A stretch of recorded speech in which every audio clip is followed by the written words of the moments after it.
सब्बपापस्स अकरणम् कुशलस्स उपसम्पदा सचित्त पर्योदपनम् एतं बुद्धानं शासनम्।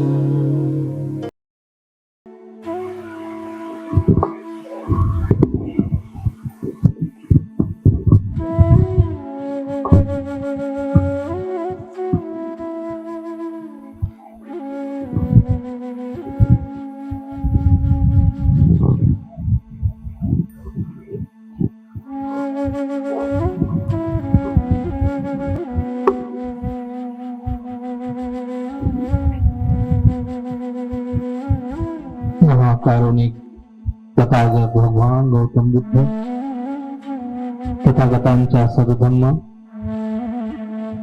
तथागतांचा श्रावक संघ या तिन्ही रत्नांना तेव्हा वंदन। विश्वरत्न परमपूज्य बोधिसत्व डॉक्टर बाबासाहेब आंबेडकर यांना हे तेव्हा अभिवादन।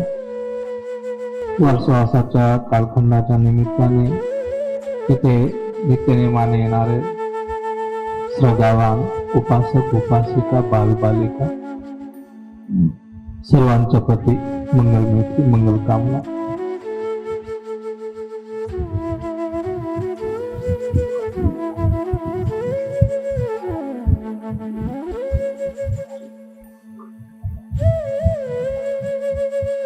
आरद उरी बहितते नीच दळ परकम्मे समग्गे सावक पस एतं बुद्धानुवंदनम्। हे गाथा एकदा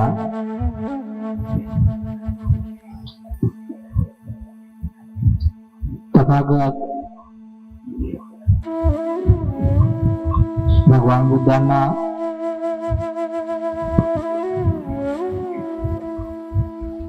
एकदा शिंक आली होती आणि आजही कधी कधी अज्ञानात असं म्हणतात शिंक आली की काहीतरी सत्य वगैरे असं काही चिंतन म्हणून काहीतरी किंवा वाईट प्रसंग असायचा मग। तर त्यावेळेस तिथे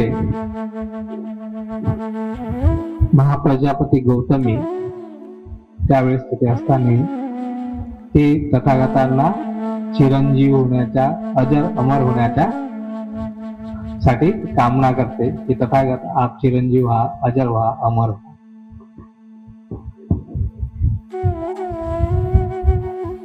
तर तेव्हा भगवंत तिच्या या अशा प्रकारच्या मंगल कामनेच्या किंवा भावनेच्या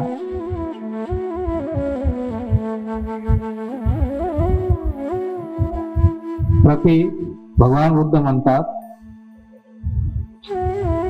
महाप्रजापती हा काही तथागतांच्या प्रती असलेला आदर भाव नाही किंवा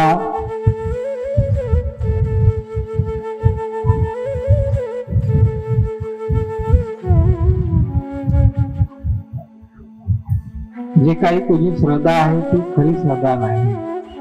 तर भगवंतावरती खरी श्रद्धा कशी होते तेव्हा ती भगवंताने त्या प्रजापतीला तिथे असे आता जसं तुम्ही ध्यान केलं ना सर्वांना एकत्र मिळून सर्वांनी एकाग्र चित्ताने एकाच लयात चाला।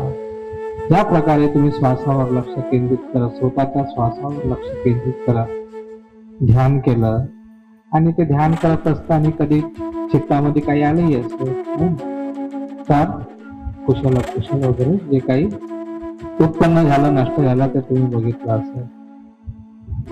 तर भगवान बुद्ध तिला म्हणतात की बुद्धाला हे बुद्धाच्या प्रती खऱ्या अर्थाने प्रकट केलेला हा खरा भाव नाही आहे। बुद्धाच्या प्रती जर खरा भाव तुला प्रकट करायचा असेल किंवा बुद्धाच्या प्रती तुला वंदना करायची असेल तर प्रजापती गौतमी तू इथे एकत्रित जो श्रावक संघ आहे,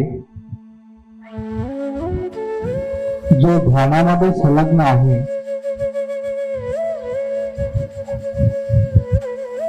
नित्य दूर पराक्रम करत आहे, दूर असा पराक्रम करत आहे. कशासाठी पराक्रम करत आहे की या चित्तात असलेले जे अनुसय क्लेश राग द्वेष जे आहे त्याला त्याच्याशी भांडत आहे, त्याला भांडून त्याला हरवत आहेत, हरवण्याचा प्रयत्न करत आहेत आणि जिंकण्याचा प्रयत्न करत आहेत. तर या प्रकारे नीच दळ पराक्रमी आणि संलग्न आहेत, बिलकुल त्यांच्या मागे लागले आहेत की यावेळेस माझ्या चित्तामध्ये राग द्वेष काय उत्पन्न होत आहे त्याला पाहायचं आहे, चांगल्या प्रकारे पाहायचं आणि पाहत पाहत यांचा प्रहार करायचा आहे. काहीतरी नीच दळ पराक्रम समग्र सावक अशा प्रकारे हे सर्व एकत्रित असलेले हे ध्यान करत आहेत ना, या सर्व एकत्रित येऊन ध्यान करणाऱ्या लोकांना बघ आणि त्या प्रकारे तूही भावना कर. ही खरी भगवान बुद्धाच्या प्रती केलेली खरी भावना, खरं तुझे वंदन होईल. अशा प्रकारे भगवान बुद्धाने महाप्रजापती गौतमीला उद्देशले. ही महाप्रजापती गौतमी कोण होती? तर ही प्रजापती गौतमी महाप्रजापती जेव्हा राणी असते तिला महाप्रजापती, आता ते प्रजापती गौतमी महा आलं नाही, भगवंताच्या समोर आल्यावर महान संपून जाते, कारण की ते महा आहे. तरी प्रजापती गौतमी ते जी महामायाची लहान बहीण होती, ज्या वेळेस सुधोधनाचा विवाह महामायेशी झाला त्याच वेळेस तिच्याही विवाह सुधोधनाशी झाला. म्हणजे दोन्ही बहिणींचा विवाह सुधोधनाशी झाला. तर ती महाप्रजापती महामायेची धाकटी बहीण जेव्हा सिद्धार्थाचा जन्म झाला तेव्हा सिद्धार्थ 7 दिवसाचा असताना 7 दिवसाचा असताना महामायाचा मृत्यू झाला आणि महामायाच्या मृत्यूनंतर या महाप्रजापती गौतमीने त्याला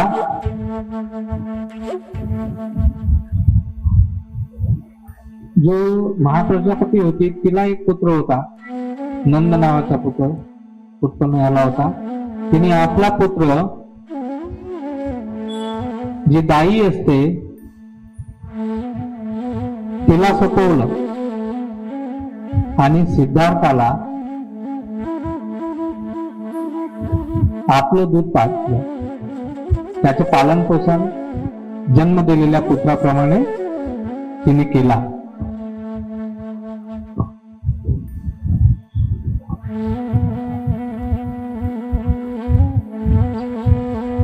त्याचे लालन पालन पोषण ते सर्व प्रजापतीने केलं. आणि जेव्हा सिद्धार्थाने गृहत्याग केला, गृहत्याग केल्यावरती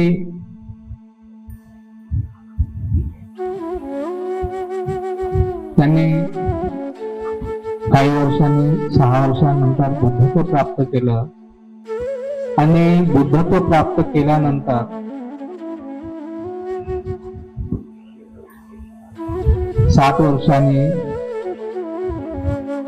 तो कपिलवस्तूला गेला, जिथे त्याच्या सिद्धार्थाचा जन्म झाला होता. तर बुद्ध 7 वर्ष बुद्धत्व प्राप्त झाल्यानंतर कपिलवस्तूला गेले. तेव्हा त्यावेळेस अनेक गृहस्थ भगवान बुद्धाच्या संघामध्ये प्रवृत्त झाले. त्यामध्ये त्यांच्या कुटुंबातलेही बरेचसे प्रवृत्त झाले. त्यामध्ये त्यांच्या जो बोधिसत्व सिद्धार्थांचा जो मुलगा होता राहुल, तोही तथागताकडे प्रवृत्त झाला. आणि कालांतराने महामाया सुद्धा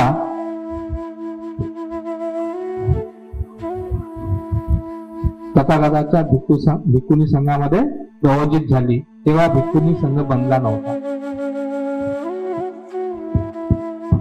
तेव्हा भिक्खुनी संघ बनला नव्हता, फक्त भिक्खू संघ बनला होता. महिलांना प्रवजा नव्हती. त्या अगोदर महिला संन्यासी किंवा प्रवर्जित होत नव्हत्या, अनुमती नव्हती, वर्णव्यवस्था कशी. जेव्हा महाप्रजापती गौतमी एकदा काही स्त्रियांसोबत भगवंताकडे गेली आणि प्रवजित होण्याची याचना केली, तेव्हा भगवंतांनी तिला प्रवजित केलं नाही. भिक्खुनी संघ तयार केला नाही किंवा भिक्खुनी म्हणून सांगितले प्रवजित केलं नाही. तेव्हा महाप्रजापतीला दुःख झालं. पण तथागतांचा हा जो असा धम्म आहे, जे त्या धम्माची कीर्ती आहे, जे यश आहे, जे त्या धम्मातून जी प्राप्ती आहे, जी दुःखमुक्ती आहे, जे निर्वाण आहे,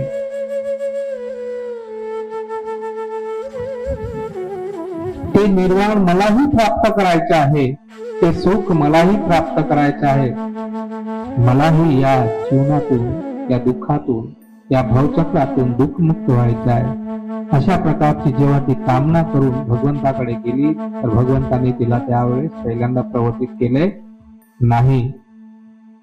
आणि प्रजापती तशीच निराश होऊन परत आली. पुन्हा काही काळानंतर महाप्रजापतीने असा दृढ निश्चयच केला की मला त्यांच्या धम्माचा रसपान करायचा आहे. निर्वाणाचा जो रस आहे तो मला प्राशन करायचा आहे, मला निर्वाण प्राप्त करायचं आहे. म्हणून भगवंतानी तेव्हा जेव्हा मी गेलो होतो, तेव्हा भगवंतानी मला प्रवचित केलं नाही. पण आता नवी नियुक्ती तिने योजली आणि काय केलं की गेरवे वस्त्र धारण केले. भगवंत जेव्हा प्रवचित करतात तर दाढी मिशीचे केस काढायला लावतात. म्हणून तिने काय केलं की आपलं मुंडन केलं आणि रागमाल सोडला आणि बऱ्याचशा स्त्रियांसोबत ते जिथे भगवंत होते तिथे गेली.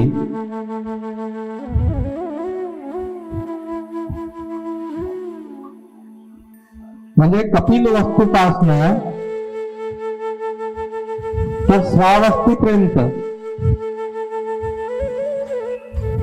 ती अनोनी पायाने, म्हणजे पाया कादात्र न घालता खुल्या पायाने तेवढा प्रवास तिने पूर्ण केला. आणि भगवंताजवळ जाऊन पुन्हा तिने याचना केली की आता मी राजपाट गृहत्याग केलेला आहे, मी आता मुंडनही केलेलं आहे आणि माझ्यासोबत बऱ्याचशा स्त्रिया आल्या आहेत. भगवंतानी आता तरी आम्हाला प्रवचित करावं.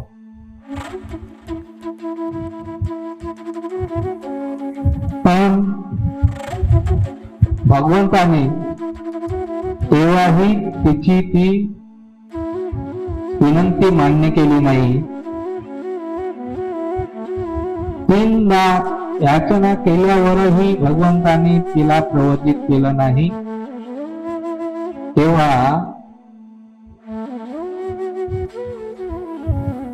ते बाहेर येऊन दारापाशी रडत उभी होती.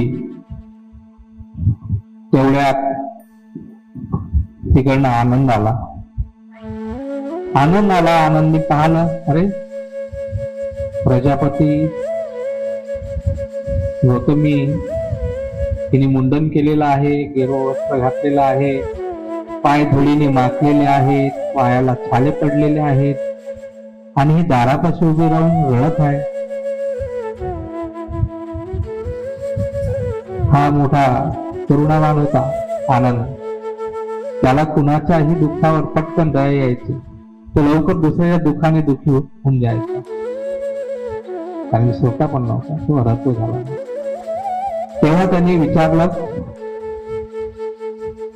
प्रजापती काय कारण आहे रडायला?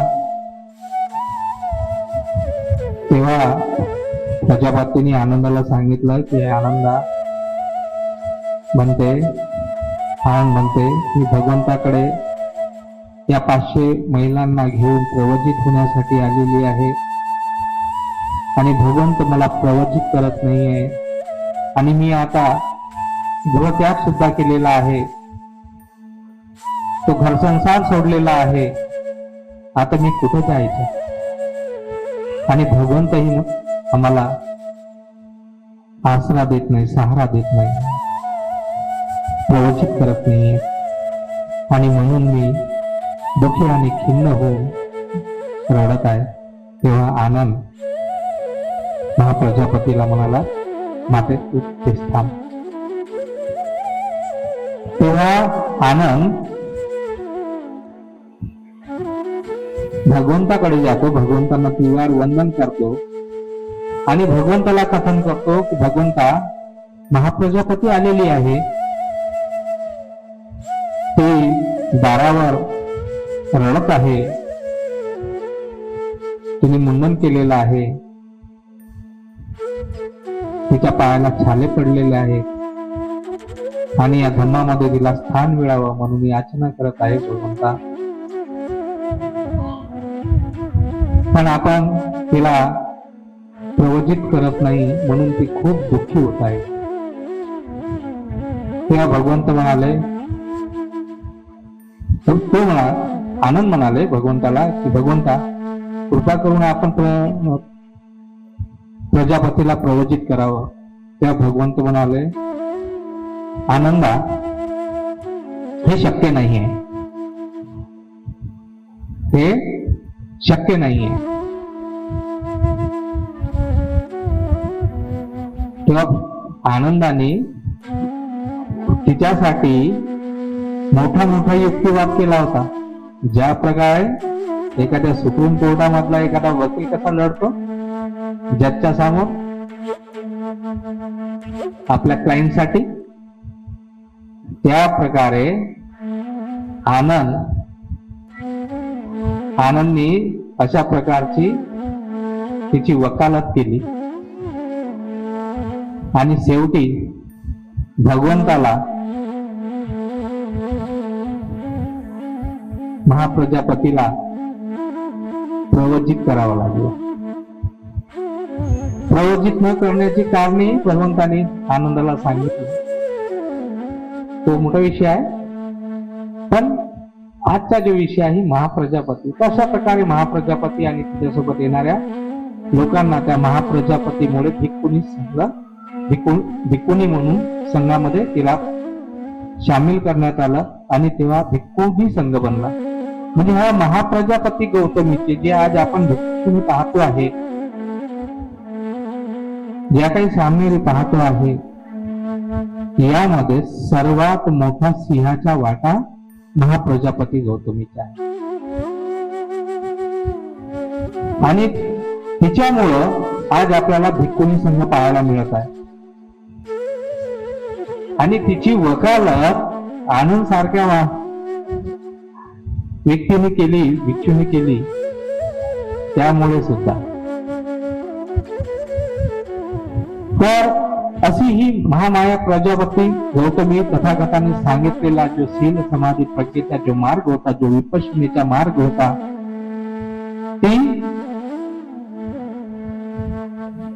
तिने तो परिपूर्ण केला.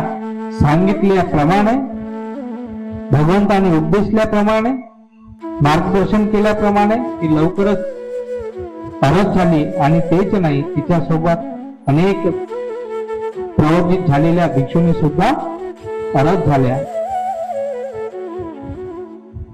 एक दिवस वयोवृद्ध होत आली महाप्रजापती गौतमी. 120 वर्षाची झाली होती. किती वर्ष जगली? 120 वर्ष जगली महाप्रजापती. आता तिचे वय आहे 120 वर्ष आणि ती परिनिर्वाणाला प्राप्त होत आहे. जेव्हा ती परिनिर्वाणाला प्राप्त होत आहे तर त्यावेळेस तिच्यामुळे जो भिक्षुनी संघ तयार झाला होता हजारोच्या संख्येने, मग त्यामध्ये काही ज्या न शिक्या भिक्षुनी होत्या, ज्या अजून अनंत झालेल्या नव्हत्या,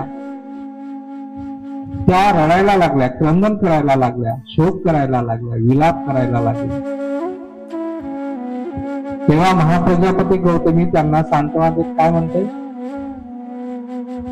ही शोक करण्याची, दुःख करण्याची घडी नाही. ही तर मंगल बेला आहे, हर्ष मनवण्याची घडी आहे. ज्या प्रकारे तथागत भगवान गौतम बुद्धांनी जो मार्ग दाखवला, त्या मार्गावर चालून आज मी जीवनमुक्त झालेलो आहे. तथागतांनी दाखविलेला मार्ग मी भावित केलेला आहे. आता करण्यासारखं करून झालं, करण्यासारखं काही शिल्लक राहिलेलं नाही. म्हणून मी फक्त शरीर त्यागत आहे आणि या जीवन भवचक्रातून आता पुन्हा माझा जन्म होणार नाही. ही माझ्यासाठी खूप आनंदाची, हर्षाची, मंगलाची घडी आहे. आणि अशा वेळेस तुम्ही सुद्धा हर्षित राहायला पाहिजे. तुम्ही विलाप करू नका, रडू नका. तथागतांनी सांगितलेला जो धम्म आहे, जो मार्ग आहे, इमाय धम्मानु धम्म पटिपतिया बुद्धं कुदेमी धम्मं कुदेमी संघं कुदेमी. भगवंतांनी सांगितलेला जो शील आहे, समाधी आहे, जी प्रज्ञा आहे, याच्या तुम्ही, या विपश्यना विधीचा तुम्ही चांगल्या प्रकारे अभ्यास करा. तुम्ही जीवन मुक्त व्हा, तुम्ही सर्व दुःखातून मुक्त व्हा. अशा प्रकारे तिने त्यावेळेस त्यांचे सांत्वन केलं. त्याच नाही तर हा जो आनंद होता ना, हा फक्त त्यावेळेस स्वतःपन्न अवस्थेला होता. आणि त्यामुळे ती प्रजापती गौतमी ज्या वेळेस अशा प्रकारे बोलत आहे, त्यावेळेस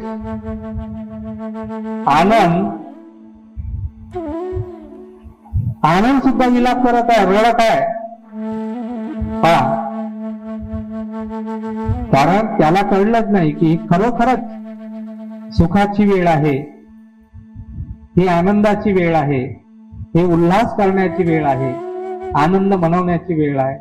कळलं नाही विचारा, म्हणून तो पण रडत होता. तेव्हा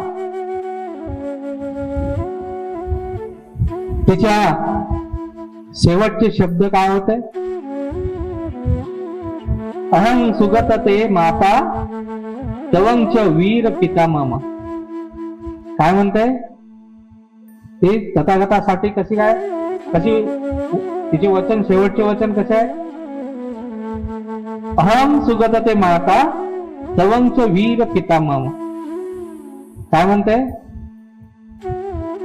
हे सुगत, मी तुझी माता आहे, पण हे महावीर तुम्ही माझे पिता. काय म्हणते? मी तुझी माता आहे, तुम्ही माझे पिता. कसा विरोधाभास आहे ना याच्यामध्ये.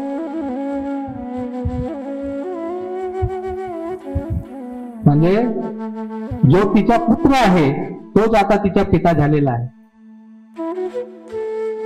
तर काय म्हणते महाप्रजापती गौतमी की तथागता, जेव्हा तू लहान असताना मी तुला, तू रडत असताना, तुला भूक लागली असताना मी तुला माझ्या छातीचं दूध पाजलेलं आहे आणि तुझी ती तृष्णा मी काही वेळासाठी शांत केली.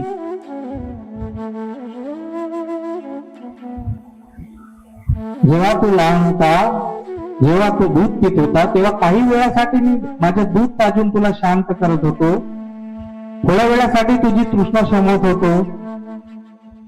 या अर्थाने मी तुझी माता आहे. पण हे पिता, तू तर माझी जन्म जन्माची तहान मिटवून टाकली. तू माझी जन्म जन्माची तहान नष्ट करून टाकली. तुम्ही असं मला रसपान केलं.